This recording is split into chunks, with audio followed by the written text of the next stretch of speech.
History gets polished, edges smoothed. But revolutions are not clean. They are born in fire, in smoke, in men who hold the line when fear claws at the ribs. Victory was not inevitable. The revolution was forged in war. But it is understood in conversation, around tables, between friends, with books open and arguments alive. This is Rhode Island, ground truth of the American Revolution. Welcome, everybody. My name is Bjorn Bruxell, and welcome to another episode of Rogue Island. Today, we have my good friend Ben Powers as a co-host, and we have a special guest today, Kelly Keegan. Want to say hi, Kelly? Hello, everybody. Kelly is a relative of a Revolutionary War hero from Rhode Island named an Olney relative. Kelly, you want to give us a little briefing real quick? Yes, sure. I'm here to talk about an ancestor of mine named Coggeshall Olney, and he was named after his grandmother. She was a Coggeshall. So he has an odd sort of a name, very memorable, but he's been kind of forgotten in Rhode Island history. So I'm really glad to be here to help people remember him a little bit better and a little bit. He should be in the pantheon of heroes, as it were, I think. So awesome. Well, Ben, if you want to start, you got anything to say? And welcome, everybody. Ready to go whenever you are, sir. All right, let me tee this up. Stand by. So this is just to show you that Coggeshall was, and the presentation is chronological. I'll go through it, and you guys can feel free to jump in, ask questions anytime, comments, add to what I'm saying about any battles you want to highlight or whatever. But he was in the initial Army of Observation that was established by the General Assembly in May of 1775, and he fought for 8 years, basically. And he was there through April of 1783 after the armistice was announced to the Army. So a full 8 years. And he started off as a lieutenant. Then when George Washington came in and readjusted things, and the captain of his company ended up having to go home sick, he was promoted in September of 1775 to a captain, which is what he spent most of his time doing. He's related to Roger Williams, correct? No. Okay, he's not. No, he's not. Okay. But a lot of other people. Yeah, but he's got like a bunch of Olney relatives that were in the military as well, correct? He does. And Dexter and Jenks and a lot of other people. Yeah. Okay. Yeah, I'll show you. I've got a slide coming up on that. So anyway, These are the regiments, the different parts of the Rhode Island Continental Regiments that he was part of. So next slide, please. And I don't have any pictures of him, so they're all generic. So this is down at the bottom. Washington Irving Keegan is my grandfather's father. So he's my great-grandfather. And his mother was Eliza Jane Olney, and she's a direct descendant of Coggeshall Olney. Wow. Next slide. And you had asked me before we started, like, well, how is he related to the people, the Olneys that people know, right? Yeah. So you've got Jeremiah Olney, who was the lieutenant colonel commandant of the regiment at the end of the war. He and Coggeshall were a little more closely related. They're both descendants of Epinetus Olney, who was the son of Thomas Olney, and he came over at the same time as his father. He was like 3 or 4 maybe then. But different, they descend from different sons of Epinetus. So they were second cousins. Gotcha.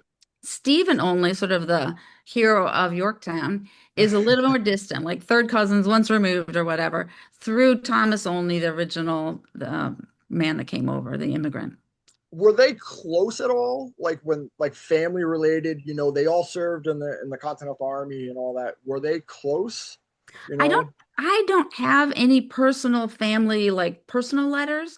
Gotcha. My understanding from the correspondence is that Jeremiah and they served together. Like when later on, after Coggeshall was promoted to a major, Jeremiah was lieutenant colonel commandant. They communicated quite a bit, as the officer and the one under him, right? Stephen was a little more removed. He was a captain when he left, and he served for a while under Coggeshall and then other people, but a little more distant. But you'll see if you turn, I think, the next slide maybe, or it might be the one after that. But I have a quote from Stephen Olney. I guess it's the next slide, and it's interesting. I think you'll like it.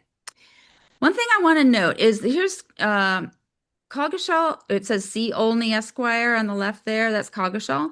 And Sarah Scott. So those were my ancestors, and their son Discovery Olney was their son, my ancestor. But you can see that Coggeshall is related to the Olneys, to the Coggeshalls, to the Whipples, to John Dexter. That was his mother's father, who was Speaker of the Assembly. He was Major of the Militia for all of Rhode Island at one point. So they were quite well connected. Um, and then Sarah Scott, the woman he married in 1775, was the daughter of the Scott family and very connected to the Jenks. And actually, Alice Smith, going back to Coggeshall's relatives, or I'm sorry, John Dexter's wife, after he died fairly young at 56, his wife remarried to the man who became Governor Joseph Jenks. So, so William Olney Coggeshall's father was a blacksmith, and I don't find anything that shows they had any wealth of any kind, but they had a lot of good connections, and they were known to be one of the founding families, which in this period of history mattered a lot. So I wondered to myself, how did he get to be named an officer, in those initial selections? And I think it's probably because of his family connections. I don't know. And Ben, you and I have talked about that, like with, Christopher Green's connections and the family connections, with the Kentish Guards and all that. So it's funny that we see another family connection getting that military rank again. I'm only guessing. He could have been active in the militia. They could have thought he was fabulous. I don't know. Yeah, I mean, yeah. and he did serve in the militia like for a hot second when he was 16 during the French and Indian War, Okay. but it wouldn't have made him a lieutenant in the Continental Army in 1775, Gotcha. Next slide, please. So he was born in 1743 in Smithfield. He served briefly in the militia, and then his family, his father and his mother and all of his brothers, they all went to Nova Scotia in 1762-63. And they helped because the Acadians had been kicked out. The British wanted to settle with Protestants, and they were giving land grants, big land grants. So William only went up to take advantage of that. And all of his children they're all sons, 7 sons. They all ended up getting some sort of land. Some of them ended up coming back to Rhode Island or other places in New England. Coggeshall did eventually come back. And a record I found of him when he's returned is in 1773, living in North Providence. Wow. So he would have probably served in the militia then, but I don't really know anything about it. I have no documentation on any military service then. Next That's slide. cool. Yeah. So the funny thing is that he starts to get his life all set up, right? So he buys a shop in March of 1775 on the main street in Providence. He's a cordwainer. He makes fine shoes. And a couple of weeks later, April 2nd, 1775, he gets married to Sarah Scott. And then 2 weeks later is the Battle of Lexington and Concord, right? And 2 weeks later, he's in the Army. Jesus. Yeah. Talk about a quick turnaround. Yeah, it was like he was setting up his life and then whew, everything got thrown up in the air, right? And the quote on the right, I think, is interesting. It's from a book written by a woman like 1839 or 34 or something, and Stephen Olney was still alive. So there's parts in there that are like more or less quotes.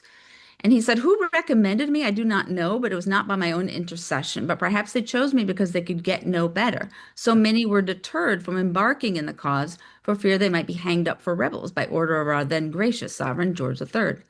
Captain Angel was a very pleasant man and a real patriot. Coggeshall Olney, his first lieutenant, was active and full of fire, jealous that people are apt to slight him, but an honest, faithful officer. They were 8 or 10 years older than myself and very friendly, so I looked on them as my protectors, and we found no difficulty in recruiting our company for 8 months with good men, at the end of which time it was expected the dispute would be settled, or that our spirits would be settled in another world." So they thought it was going to be quick, whatever. And you could see from this, people often wonder, did the men select their officers? And from this quote, I would say no, that the officers were chosen by the General Assembly first, and that they had to then go out and find those men. And I don't get the sense from this that Stephen was real close with Coggeshall. I mean, do you?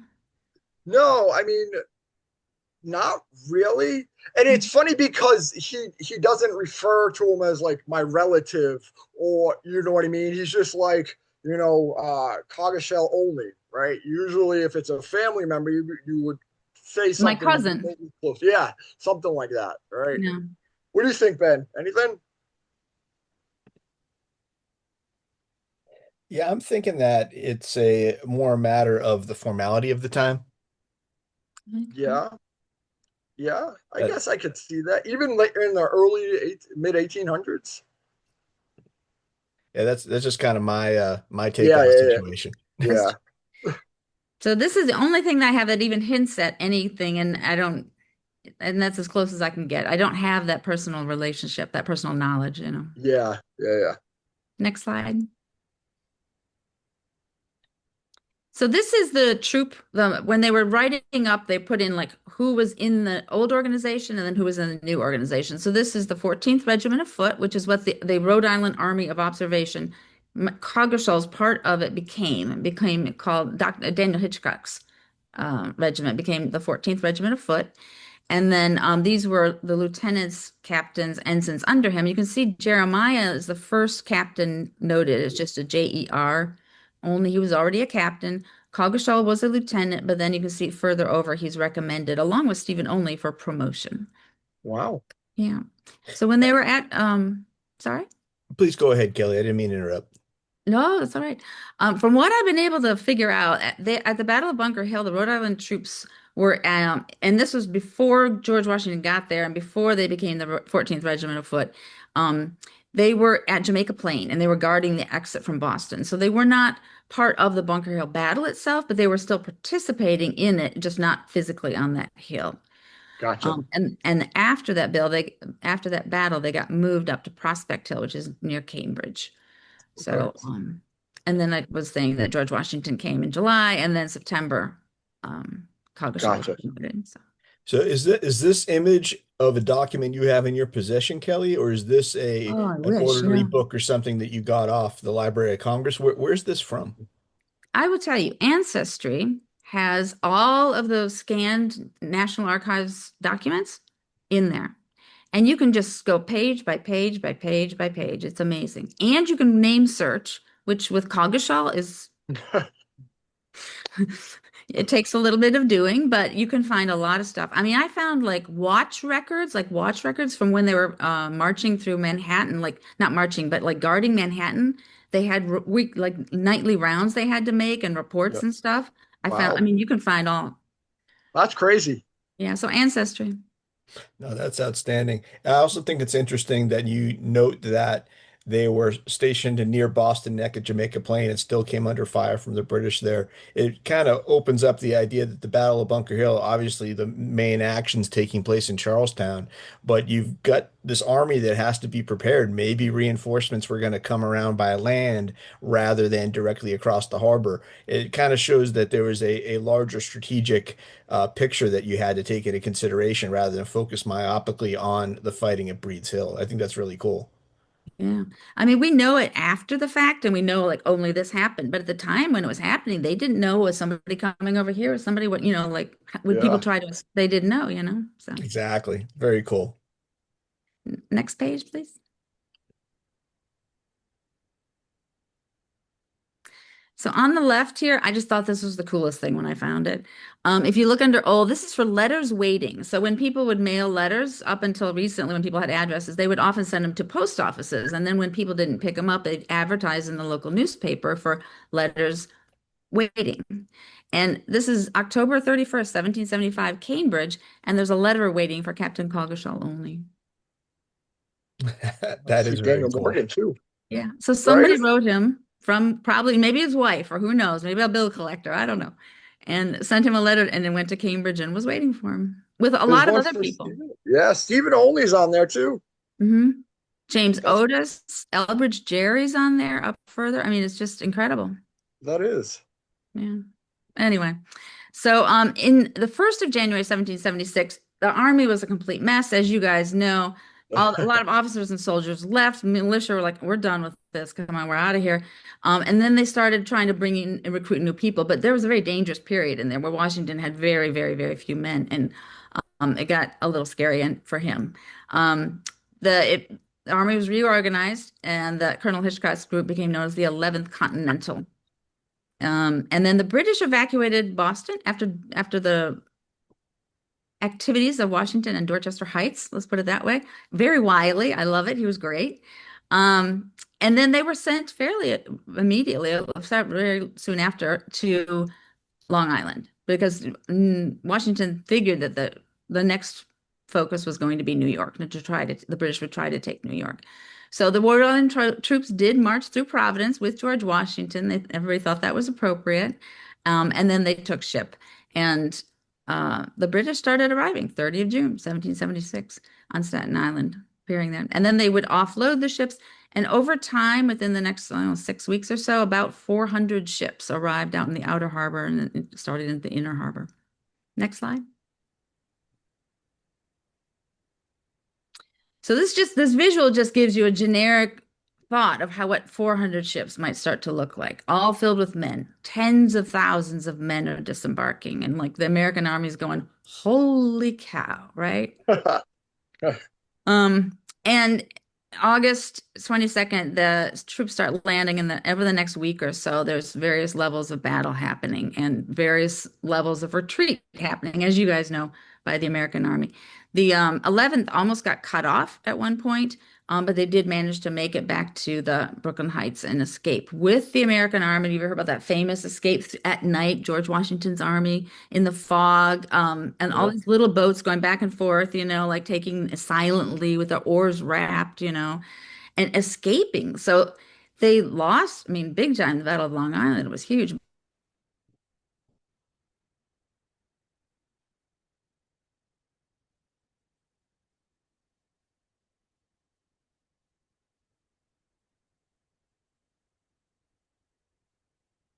And held. They didn't keep attacking right away, and they eventually did come up at Kips Bay. But the Americans retreated to Manhattan, and then eventually they realized they were going to get caught there if they weren't safe, right? So they started retreating up Manhattan and escaping basically on the west side as the British came in at Kips Bay, and then they sat there too. Like they didn't rush across. They could have like caught part of the army, but they didn't.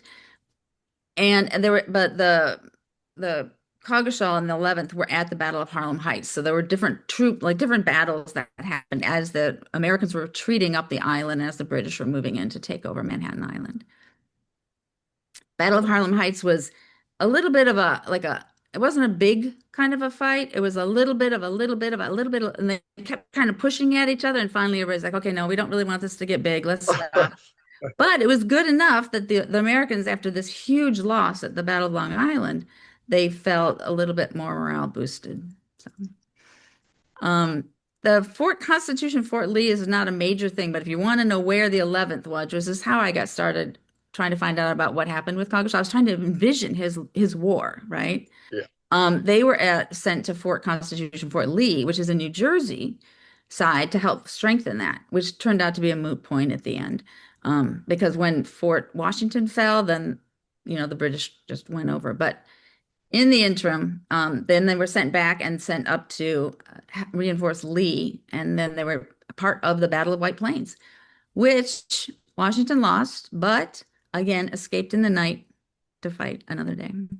One thing I found really interesting about this whole sequence of battles was that, and this doesn't tie directly to the 11th, so I apologize, Kelly, but the idea that the Congress had insisted to Washington that he needed to hold New York at all costs. And right at the time that the Kips Bay landing takes place, serendipitously, Washington receives a letter from John Hancock, the president of the Continental Congress, that, hey, if you need to, you can evacuate New York. He was going to anyway, but now he's kind of got just in time. He has that official documentation from his civilian masters that it's okay to do what he's going to do anyway, which I thought was kind of interesting.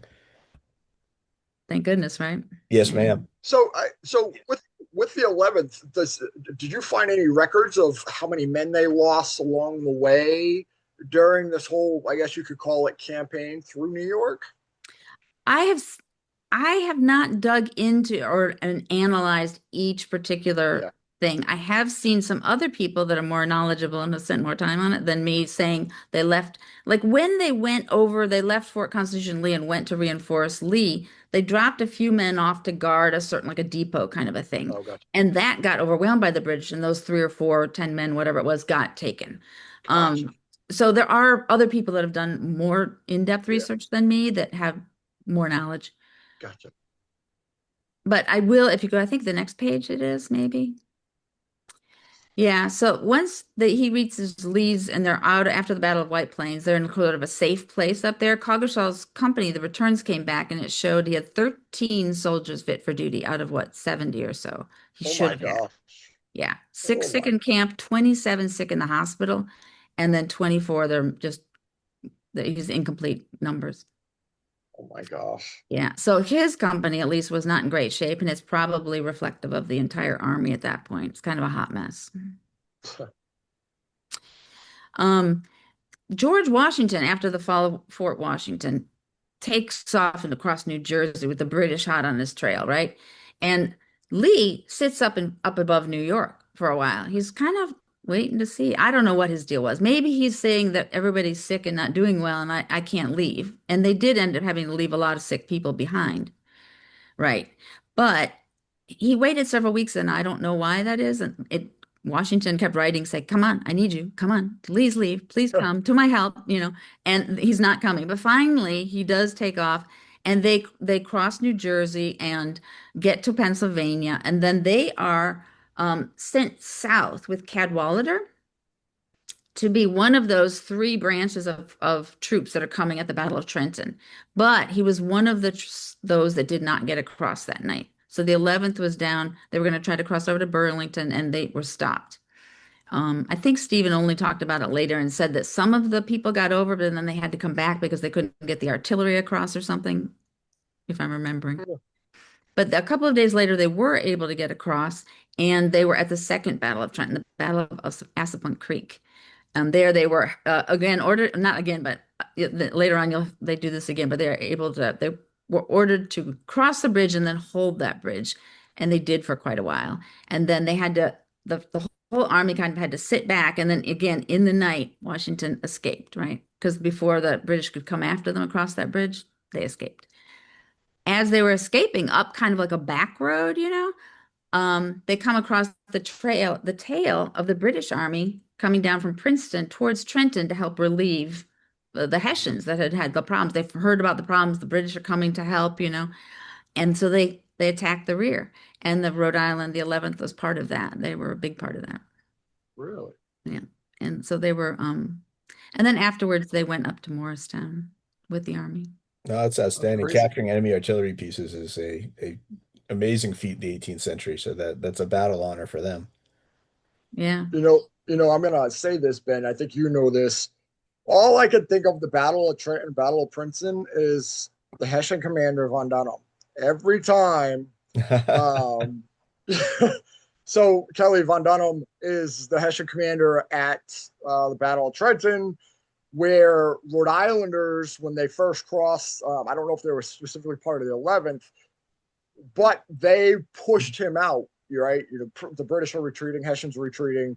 And then years later, when Christopher Green was down at Fort Mercer, that same guy, von Dunham, was that Hessian commander who was like, I'm going to attack them, at Fort Mercer.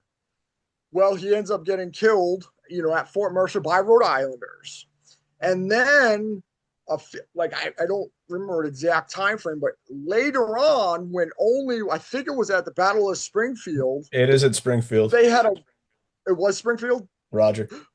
And so at the Battle of Springfield, Rhode Islanders are guarding this bridge. And it was actually an Olney that was guarding this bridge and protecting this bridge. And a regiment called the Von Dunham Regiment, named after the guy that died and left, trying to attack Rhode Island, got pushed back again by these Rhode Islanders. So my running joke is, man, even after that guy died, he still can't beat the Rhode Islanders. So it's just a funny story to see that, right? Yeah. He just can't get away from them. He can't escape. Nope. It's the Rhode Islanders. People may think we're small, but I'll tell you what, go ask Von Dunham what happened. Small but mighty. Yeah. Well, let's see what we do in 1777, shall we? Army was reorganized again So the Coggeshall's group became known as the Second Rhode Island Regiment. I didn't put in there that Daniel Hitchcock died, I think, from tuberculosis, and they had a different commander. Took Colonel Israel Angel, who was a major, became a Colonel. Israel Angel took over, and with Lieutenant Colonel Jeremiah Olney. He went from being a captain, I think, to Lieutenant Colonel in one jump. I don't know how. Man. Yeah. In 1707, if you start looking for paperwork, things, the administrative side of things starts heating up, and you'll start seeing a lot more paperwork things, a lot more court martials are happening, a lot more things are being filed, a lot more things are being counted, a lot more things are being accounted for. So just FYI, things are happening in the background, all kinds of paperwork you can find. But the Rhode Island Regiment was sent to New York. But then, as you were talking about, Christopher Green was down at Fort Mifflin, and they were sent back, and then sent down to help support him. And they were all a part of the siege of Fort Mifflin, and then the Battle of Red Bank and at Fort Mercer. So, however, the actual day of the Battle of Red Bank, Coggeshall, it was noted in Colonel Israel's diary as coming from Rhode Island. So, like a couple of days later, he arrived from Rhode Island. So at the same time they're doing all this administrative thing, Coggeshall and perhaps other officers are going back and forth to Rhode Island to get wages, to ask for recruits, to do other sort of administrative things. So Coggeshall had been away and was coming back to the regiment right after the Battle of Red Bank. But he was still there while they were being bombarded on Fort Mercer before they evacuated, but he was not actually part of that battle. Really? And then after the Americans, this is all after the fall of Philadelphia, and you've had Germantown, which had nothing to do with the 11th, right? And you've had something else I'm forgetting. Anyway, You had couple battles. Brandywine and then Thank Germantown. you, thank you. Big battle. Totally don't think about it. Doesn't have to do with Coggeshall. You You're a know, specialist, Miss Kelly. in Yeah. in one little teeny person's life, yes. Um, and then afterwards, they head up to Valley Forge, so they were part of that as well. So they wintered over at Valley Forge. Coggeshall was on furlough for part of it, but not all of it. He was there for a while. Then the Rhode Island Regiment went after the Battle of Monmouth. He missed the Battle of Monmouth. He was due back at the end of June from furlough, and it happened at the end of June, a couple of days before he got back. Ooh. And the Second Rhode Island was then sent back to Rhode Island. That Washington wanted to try to drive the British out of Newport.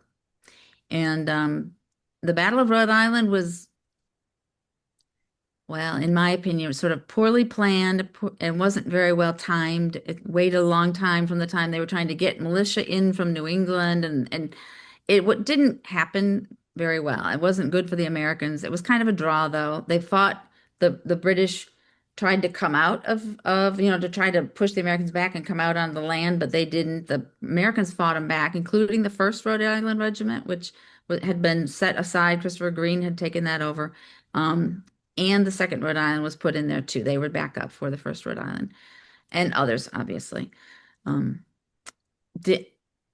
Before I go on any further, do you guys want to say anything about the Battle of Rhode Island that I haven't said? Because I'm not an expert on the first.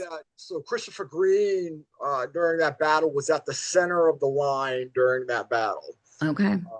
And I think the Second Rhode Island was actually off on the right flank during that battle. So yeah, they took a part when they were retreating. They were those guys that were covering the retreat. Covering the retreat. Yep. Okay. The Battle of Rhode Island definitely does not get a lot of coverage compared to the earlier battles up through Monmouth, and then the stuff that you start picking up in the Southern campaign going into 1780, 1781. And it really is deserving of more attention, that's for sure. Do you think it's because it was a draw or a stalemate, and it really didn't help the American cause at all?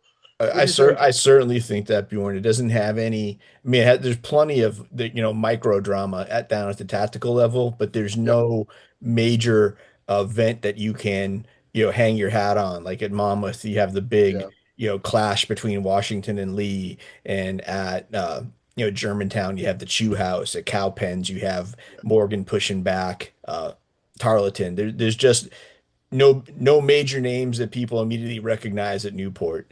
Yeah. And I think that's part of it. It's not no major names. Like you can't just put like, oh, that star person was there, you know, like Yeah, yeah. And it's funny because it was all commanded by Nathaniel Green and Sullivan, right? and yeah, and Sullivan. Sullivan didn't seem to do a good job from what I've read, but I'm not a Sullivan tactical expert. Sullivan was a brave man, had the heart of a fighter, but he was not a tactical or strategic thinker in my estimation. He seemed to keep waiting and waiting for more people to come in, but the longer he waited, the more prepared the British were. And I don't know. All right, so I've never fought in an army. I really shouldn't judge, but yeah, yeah. but after the Battle of Rhode Island, they left the Rhode Island Regiment in Rhode Island. So they were stationed in Warren for a while, and then they were stationed in North Kingston, and they were there for about a year and a half or so altogether. And they were kind of supposedly keeping the British in, keeping them from moving out of Newport Island. So the spring of 79 was hard. There were several mutinies that took place, though, because the lack of wages being paid, like I said, all that paperwork going on in the background, a lot of it had to do with having no money, terrible inflation for the people that did get any money, it was worth nothing, freezing conditions, and then they thought that the officers had privileges, which some of them did. You know, like I saw Israel Angel put an entry in his diary saying that he, Colonel Jeremiah Olney, Captain Coggeshall Olney, and Captain Stephen Olney went off to have dinner with the Chief Justice of the courts, the governor's somebody or whatever. Like they, you know, so yeah, they weren't sitting in a hut freezing to death and starving, right? So, Typical officers, unbelievable. Uh, mm. it- But somebody was, it got bad. They almost, like somebody was sentenced to death for some part of it. And it happened several times, and they involved the Second Rhode Island members. So, Wow. yeah, it wasn't good. no, you definitely got to be show that you definitely have to show that you're willing to bear the hardships of your men. The social constructs might have been a little different in the 18th century, but still, a soldier's only going to put up with so much. Yeah, and I I read feel, actually a couple like articles where I don't know if it was the second Rhode Island, but a few men from the Rhode Island regiments were actually hung and killed because they got caught breaking into people's homes and stealing stuff, right? You know, stuff like that. So it makes sense to why there was maybe this chaos or these mutinies, right? yeah. And a lot of it, I mean, one thing I'm not talking about here is the inflation. Inflation was huge because how do you fund a war when you don't have a whole lot of money? You print money. Created inflation. They had to fix prices in New England, for instance. They tried, and they created whole separate programs to subsidize food for officers and soldiers' families because they couldn't afford to buy food. I mean, that's a whole other Yeah, episode. Anyway, that's crazy. but in 79 September, Coggeshall first appeared on the muster rolls that I found as captain of light infantry. So they started a light infantry section. I don't know an awful lot about the history of how Washington started that, but that was the first time the second had a light infantry company, and he was the captain of that. Shortly thereafter, the British left Newport, and the Second Rhode Island shortly thereafter went to Morristown and joined the Grand Army again. So By the way, I do like that quote you put on the right side, Ben. If you don't mind, just going back a slide real quick. Sorry about that. I don't, we're gonna Makes have me to edit feel that good. out. The way this is set up, I can't go back, dude. Oh, okay. I apologize. I jumped um, too fast. that's No, how you all it said was the only regiment that can be called a regiment is Rhode Island Regiment or something by von Steuben. von Steuben, yeah. Yeah. I had something in here. He came into camp, I think in 77, 78, and started helping the troops. Um, anyway, in 1780, the second had and the army, the Grand Army, wintered over at Morristown. It was a bitter cold, and there were a lot of court-martials. So there was desertion court-martials, there were fraud court-martials. Coggeshall was on a lot of these. I'm not saying compared to all that existed, but in terms of just finding him at doing court-martials, it was quite a frequent thing, along with Colonel Israel Angel. And then in June, you have the Battle of Springfield, and you guys have already talked a bit about that Uh, one, right? yeah, I remember the 7,000 troops or something like that. There's that bridge, right? Yeah, they defended the Montano. bridge. Yeah. And then here's this a plaque that's there with the commendation that Washington gave to the regiment That's awesome. and Colonel Israel Angel's regiment. Yeah. And That's got to be added to the bucket list. yeah, me too. I haven't been there. And then in July of 1780, the light infantry was put under Lafayette through the time they went to Yorktown. So and I don't exactly understand fully how it worked, but sometimes Coggeshall's company was separate from the other people in the Second Rhode Island. Do you know what I mean? Like, Yes, ma'am. So because what he was the light infantry company, he was commanded separately. And Israel Angel in his diary said that he would go down and visit the people that were in the light infantry company and come back.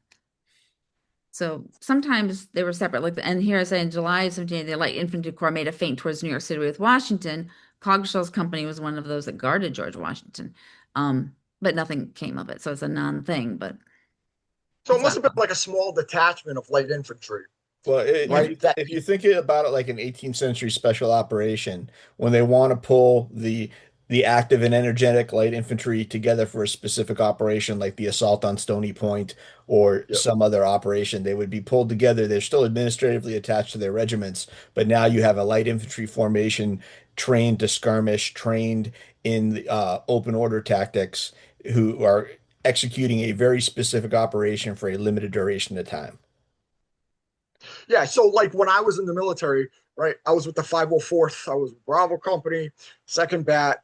Well, my platoon went to Shamsi, Pakistan, while everybody went to Kandahar. Okay. Right. So they split us up to do something separate, smaller, while the rest of the guys went over there to do something. Yep. It's just like that then. Yep. Yeah. And this was a write-up about his battle inspection report. It's nobody famous that I remember that did it, but I thought it was interesting. They were all a certain height. They weren't very tall or very short. They were all right in the same age period, all the the men in his company, and going on 4 to 6 years in service. So he had people there that had been there a while. Were practiced soldiers. They were well experienced ones. So they respected him. Yeah. Right. And arms very good and in excellent order, neatly clothed. So I always thought that was nice.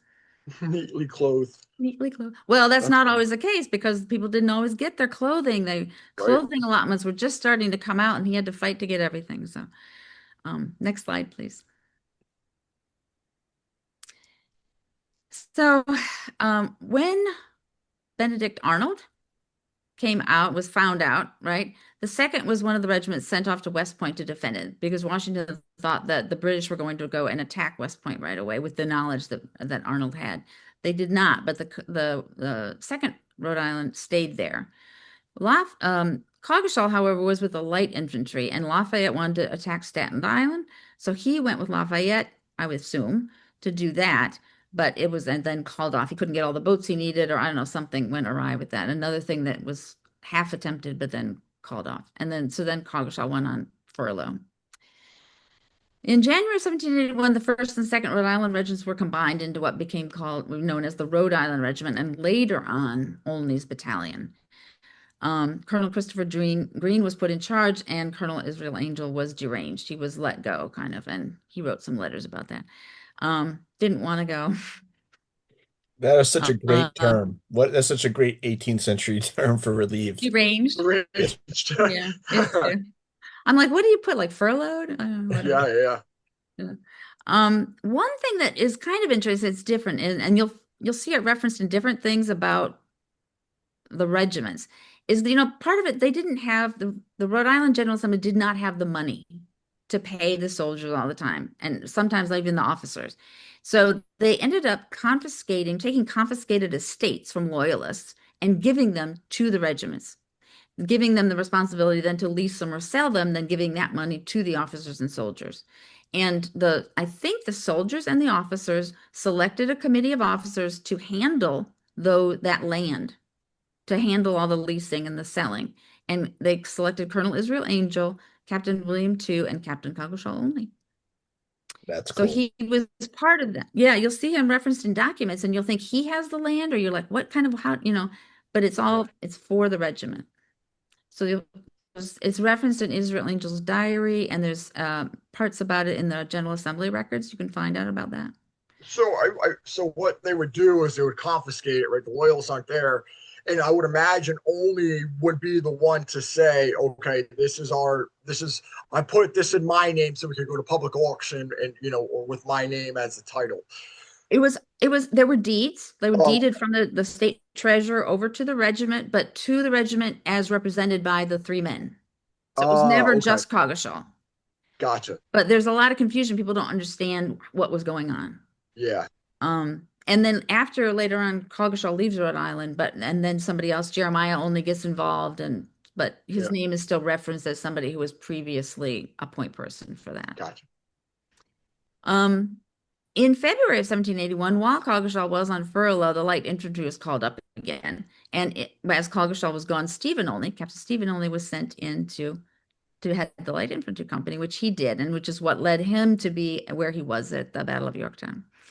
In 14th of May of that year, as you have studied, Bjorn, more than me, there was an attack. The sort of a main administrative, from what I understand, and maybe you can correct me, Bjorn, but the main administrative people were at what they called Rhode Island Village, but that the members of the Rhode Island Regiment had been scattered around all over the place doing different things for people, and that Colonel Christopher Green was at Pinesbridge. I don't know if he was stationed there, or if he was just visiting. I thought he was visiting an outpost.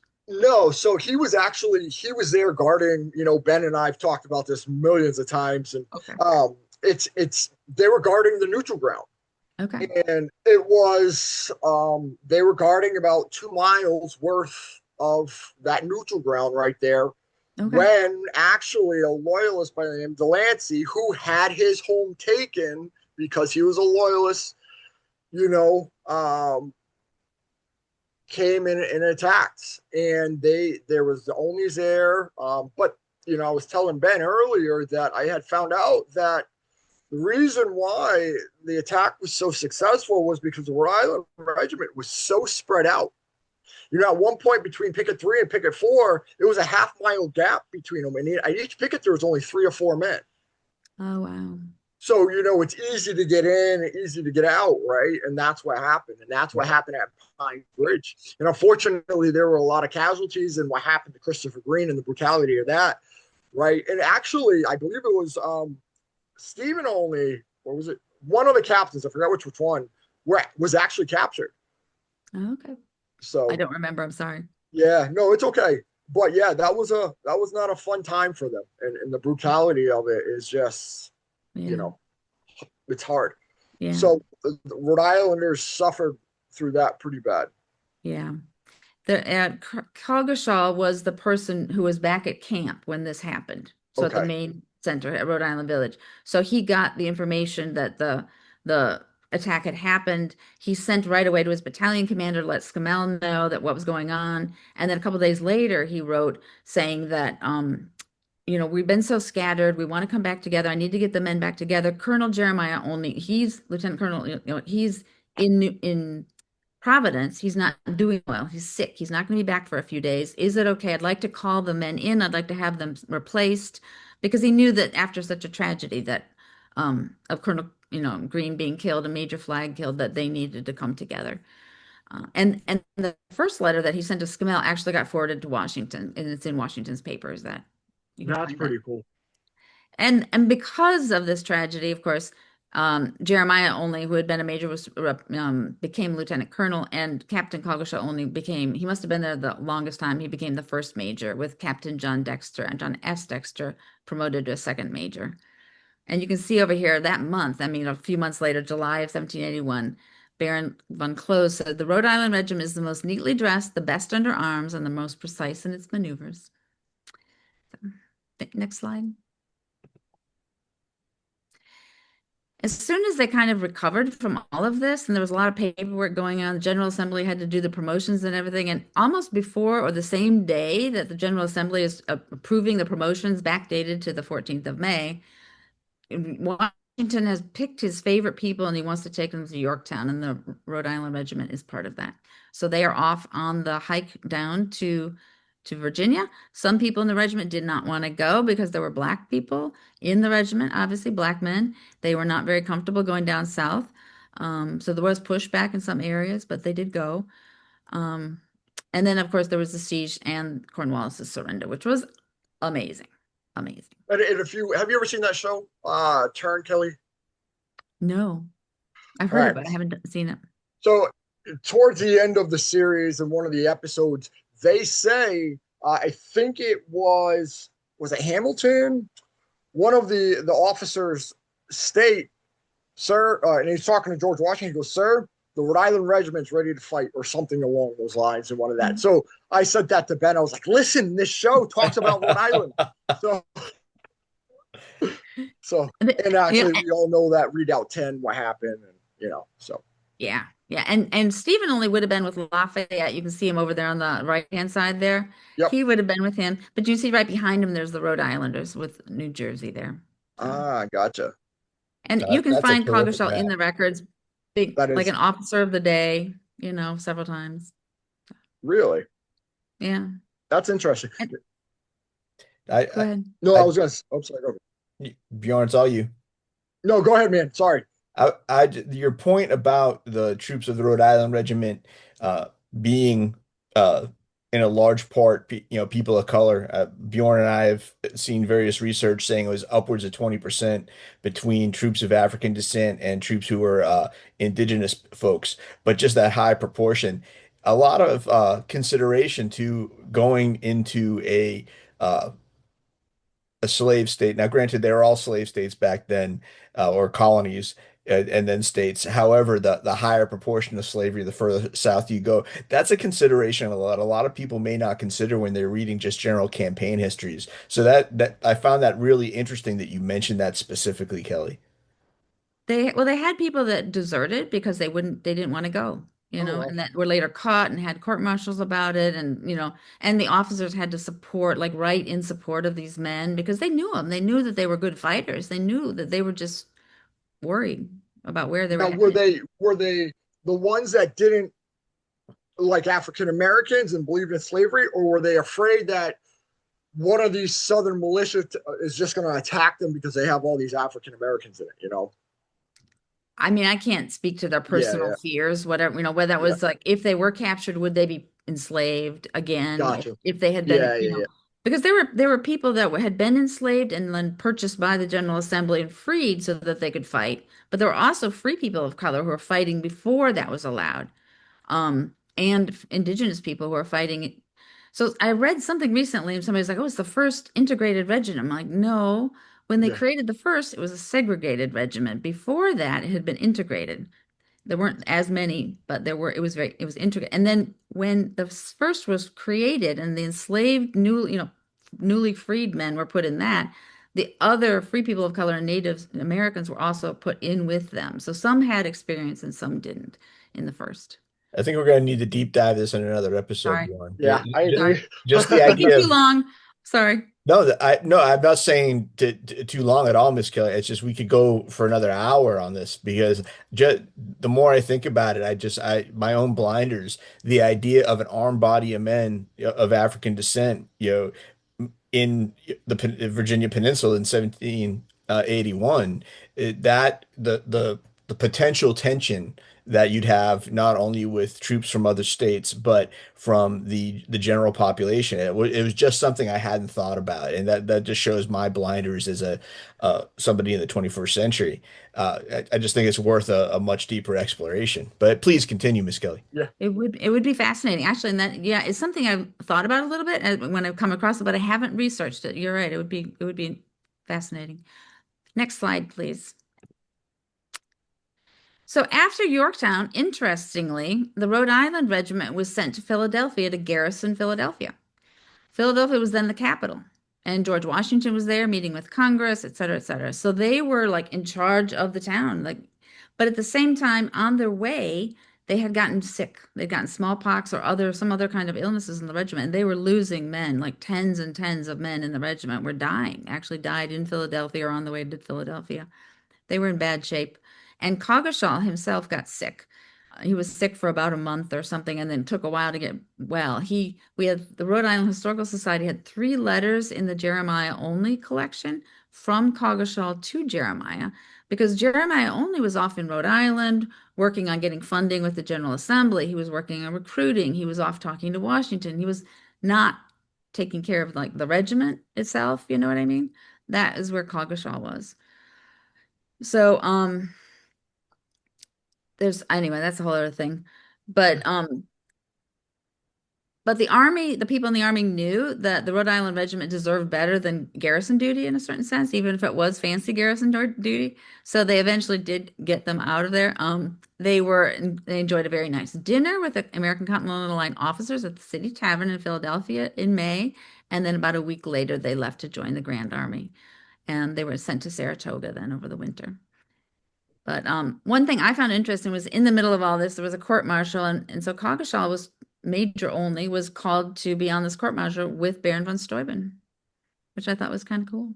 That's cool. We love General von Steuben. Yeah, we like his little liquor desk or his liquor cabinet. So Ben and I went up to Francis Tavern in New York where they had their final dinner, and they actually have von Steuben's liquor cabinet with his glasses and sitting right there. And Oh, wow. Yeah, definitely worth a visit. Very absolutely. cool. And real quick, so when I in May I went back up to Pines Bridge, and they did this memorial, and I actually met a relative of somebody that was an African American in the first Rhode Island. Oh, wow, cool. And she actually wrote a book, and her name is Shirley Green. I have And the book. I haven't finished it, but I've started it. Yeah, fascinating. like I have her contact information, and she told me that after war, because she told me about Saratoga and how they stationed up there.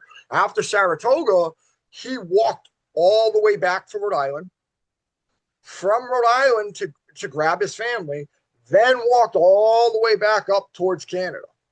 Wow. So it shows you that the amount of sacrifice that they did. Plus, I don't know if I could ever walk that far. I think I can't even drink that far. So, Yeah. but great slide. This was awesome. Olney is amazing. Between all of his relatives and everything each one of those have done, and to actually see, talk to a relative of one of them is absolutely amazing. Yeah, this has been incredible, Miss Kelly. You got another slide for us? I've got another slide or two, but not too much. I'm sorry. We'll make it you're good. Nothing to I just wanted apologize to for. show you a little bit about, here on the left, and you can read it more later if you want, but this is Coggeshall telling Jeremiah Olney in March of 1782 that, I had much more care and charge revolved upon me than I was capable of performing. I was sick and I thought I might die. I'm like, if I don't regain my health, I might have to retire from the field of this campaign and bid service adieu and remain yours forever, whatever. And on the right-hand side, we get the newspaper announcement when the Rhode Island Regiment left Philadelphia saying, Wednesday, the Rhode Island Regiment of Regulars, commanded by Major Olney, left the barracks in order to join the main army on the banks of the Hudson. The politeness, decorum, and orderly conduct of the officers and soldiers during their winter's quarters in this city have been such as entitled them to the esteem and regard of the citizens in general, who acknowledge in the highest terms of applause the approbation of their behavior, which by a uniform adherence will ever redound to their honor as citizens and soldiers. That's awesome. It's amazing because I haven't seen anything, through all the records I've researched, all the document sources, where anybody talks bad about the Rhode Island Regiment at all. Mm-hmm. They always say that they're the best fighters, they're the best trained, the most disciplined, right? And it's amazing, going back to how small Rhode Island is, and the amount of history that comes from Rhode Island. And we see it right here. Not many people know who Major Olney is. Coggeshall, Stephen, Jeremiah, you know what I mean? Yeah. So it's amazing. It really is. And to see, people talk about them like this, it's pretty amazing. I find it really touching because nobody had to write this. You know what I mean? Yeah. And do you know what this was in 1782? Was that 1782? Okay. It's like a farewell from the city of Philadelphia for such a great job done. Yeah. It was really. But, better than the guy that decided to go to the other side that took over at one point. Yeah, exactly. Next slide. I think I've only got 2 slides left, and then I forgot about this, but in February of '83, when they were up in Saratoga, Washington sent a Colonel Willett with his approval to take 200 men from the Rhode Island Regiment surprised they even had 200 men. But anyway, it took men up to try to attack Oswego Fort. I don't know what the overall strategic goal was, but it failed miserably when the guides led them into a swamp in the middle of winter and all these men froze or had frozen limbs. So on the Jesus. right-hand side, you'll see Coggeshall wrote Jeremiah and said, 34 of our lads are sent to the Albany hospital. These must lose their limbs by frost. Oh my 70 gosh. more were forwarded to this garrison in sleighs. They were much frostbitten and will not be fit for duty for some time. The party underwent everything but death itself. And Jesus. yeah, and Coggeshall wrote Washington and said, I'm sorry I haven't written you, responded to your, letter from before, but I've been dealing with these, these men that are in bad shape. So, peace was in the offing. Everybody figured peace was happening. The Rhode Island just general, somebody says, well, we don't want to pay for all these soldiers. And despite Jeremiah Olney's appeals, they had to downsize the regiment, and Coggeshall was deranged on the reform of the army, but stayed on another month to let somebody from Major from Rhode Island come out. So an official cessation of hostilities was announced like 8 years to the day after the battles of Lexington and Concord in April 1783. And so he left the army on the 20th of April, so in 1783. So Was he ever wounded at all? I haven't researched hospital records yet, but I've never seen anything that showed him injured. I've seen things that said he was sick, Gotcha. but I don't know. That's an amazing record of service, though.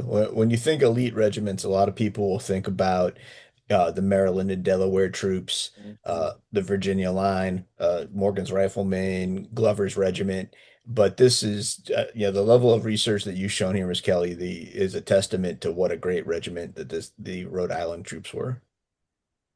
They were, and they were everywhere, his regiment. They were not, and they weren't in the South. They didn't go up into Canada or whatever, but they were in a lot of battles. It's surprising. And I'm lucky because he was an officer, so there were a lot of records to be found. If you're, looking for privates, it can be harder. If you're looking for militia, it's really hard. So, Well, it's amazing. Like you said, if you think about it, every major campaign in the North, even the Philadelphia campaign, even though they're not at Brandywine or Germantown, they are at the Delaware fort fights, Mifflin and Mercer, and the Battle of Red Bank. So they're in every major campaign in with the main army, to include making the move down to Yorktown. So it's an amazing service record. yeah, it really is. Yeah. So Yeah, was it this your is final awesome. slide, ma'am? Sorry, sorry. No, but if you're running out of time, it can No. be. Oh, no, not at all. I'm You're just good.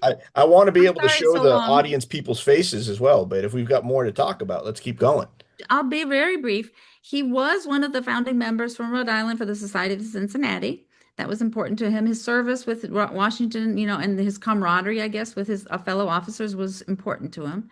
And then he chose to receive, they had different payout, ways to get your money after the war. He chose 5 years of pay rather than half pay for life. And then he sold his shop in Providence. They bought a farm in Cumberland. And for a couple of years, he was Lieutenant Colonel Commandant of the 2nd Regiment of Militia in Providence County. And over on the right-hand side, you can see that they're still trying to lease and sell one of the farms, you know what I mean, that the regiment had received, right? They're still trying to get rid of it. So down at the bottom, it says you can contact these people, and it lists Coggeshall Olney of Cumberland. That's funny. Jeremiah Olney, yeah. So that was continuing, and even continuing after he left Rhode Island. And next slide, please.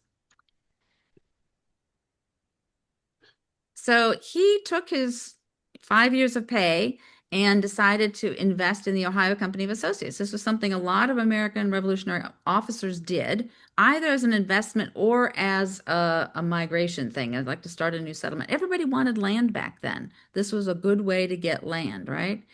So, Hamilton invested, Knox invested. If you look at the list of people that bought shares in the Ohio Company who never moved there, but who bought shares, it's long. He actually ended up moving there. He had 3 shares. So each one would cost about $1,000. And he got 3,000 acres of land, or a bit more than that, really. He got paid for 400 acres with what he was given for his service as a major, and he bought several 100-acre certificates from privates that had served under him, and gave those as his share. But they went in September of 1789. I have a power of attorney for him to he gave to this lawyer power of attorney to work with the regiment on the work that he was not there able to do, and selling and leasing that land that had been given to the regiment, and from some personal work as well. The picture on the left this is the fort. It's called Campus Martius in Marietta. And later there's deeds. And there, you see the little number 16 at the top of the fort there? Yep. That is where they lived from Wow. 1790 to 1795. They lived in that fort. Yeah. That's great. Yeah. Next page, and it's the last one, I promise. So this is a picture on the left is the fort itself, what it looked like as a sketch at the time. And the first 5 years was very haphazard. The Native Americans were not welcoming to all these new people coming in, and there were a lot of battles and fights and killings and things. They lived in the blockhouse. And in the records we can see that some of like the people that had moved to Canada, some of their children came down to live in Marietta with him or by him. So he attracted a bunch of other Olneys to that area, and they were all related. They were his brother's children, or some of his brothers moved there. And then he died in 1804, and his will was the 7th registered in the county. So very early in the records there. And then you can see over on the left the newspaper announcement that his wife put in for the probate. And included his Major Coggeshall Olney. She didn't call him Lieutenant Colonel Commandant from the militia. He called him Major. And that was his important service, was the Continental service. So that is a nice little inclusion to show it really mattered to him. I think that's very cool. Yeah. I also like how he named his kid George Washington. Yeah, he did. Yeah, they all died very young. My ancestors, Discovery and Joanna died in 19. They didn't have any children, but Discovery, Sarah, and George Washington did have children. And some of them named, one of them, I think Washington named one Cogswell or Coggeshall. Some people Is he say still buried out there? he's buried in Marietta. Okay. And there's a big tomb erected to him and to Sarah in Marietta, but it has incorrect dates on it. Okay. Yeah, because they've confused some of the Washington, the Coggeshalls only. There's another Coggeshall, a son of one of his brother's children also named a son Coggeshall. And so there's a few of them, and it got confused on whoever made the tomb. But yeah. What a weird name to have a confusion like that. Just saying. I know. And some people want to think that this Coggeshall often goes by Cogswell, but he doesn't. I've never seen Cogswell for him. It's the younger ones or the other ones go by it, but not him. Sorry. My last little bugaboo. I'm like, do not call him Cogswell. No, he never called himself Cogswell that I've seen. Oh man, And that's awesome. it. So he's kind of just this little slice of American history, kind of went through a lot. No, that's amazing. I mean, you've Yeah. got the entire Revolutionary and Federalist period to include statehood for Ohio wrapped up in one career. That's fantastic. What a great job, Miss Kelly. I Yeah, don't even have any absolutely. questions. That was so darn thorough. I thought that was terrific. Talking too much, that's why I'm sorry. Not at all. No. Bjorn, what do you got, brother? Not much, I just want to say thank you, Kelly, for coming on. It was such a pleasure. I truly appreciate it. Like Ben, I'm just going to piggyback off of what Ben said. It was absolutely amazing. See, he has no questions, but I am the type of guy where you could teach me all this stuff and I will go down a rabbit hole, and I have no problem going down that rabbit hole. And if you find out stuff about anything associated with Coggeshall, just please get in touch. I'd love to learn. Because I will not forget that name. Yeah. Ever. I won't. So well, and I think because their family went to Nova Scotia, he came back only a little before the war. During the war, he's mostly absent, right? He goes back on furlough. I mean, he does manage to have a few kids in there, so he was back a little bit. But and then after the war, shortly after the war, he leaves for Ohio. He's just not remembered in Ohio. I mean, in Rhode Island, and he dies fairly early in Ohio. He's not really remembered there, so he's kind of overlooked. And I'd love to have him not be overlooked and not be forgotten. Well, when I first started hearing about the Olneys, in Rhode Island, there's Olneyville. Mm-hmm. And it put it together. I was like, that is the Olneys. It's named after the Olneys. So now every time I go to Olneyville, I have to get a hot wiener, the Rhode Island hot wieners, because it's an Olneyville hot wiener. So now that's my sacrifice to him is going to the Olneyville hot wieners. Very good. Bjorn, why don't you take us out, brother? Yeah. All right, everybody. Thank you for joining us. Again, thank you, Kelly, for coming on and explaining about your relative. It's absolutely amazing. Ben, good to see you again, buddy. We will see each other soon here in the next week or so as we got history camp. So thank you for watching us. Hit that like and subscribe button. And we will see you guys later.